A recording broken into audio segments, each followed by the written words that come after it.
పట్టుకోవాలి psycho. Certificate ఎవరికి ఉంది? సర్టిఫికెట్ ఉన్నది మీకు. ఈరోజు మీరు మాట్లాడుతున్నారు జగన్మోహన్ రెడ్డి గారు ఉద్దేశించి.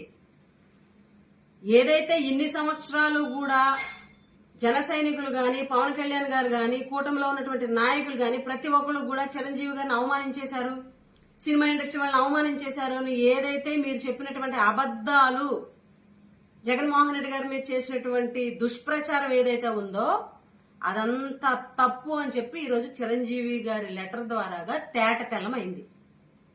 అంటే జగన్మోహన్ రెడ్డి గారి మీద ఎప్పుడూ కూడా అబండాలు వేయడం, అబద్దాలు ఆడమే పరిపాటిగా పెట్టుకున్నటువంటి ఈ కూటమి నాయకులు పవన్ కళ్యాణ్ గారు ఇప్పటికైనా కళ్ళు తెరవండి. చిరంజీవి గారు లెటర్ రూపంలో ఇచ్చారు, జగన్మోహన్ రెడ్డి గారు మమ్మల్ని చాలా సాదరంగా ఆహ్వానించారు, మా సమస్యలు పరిష్కరించారు.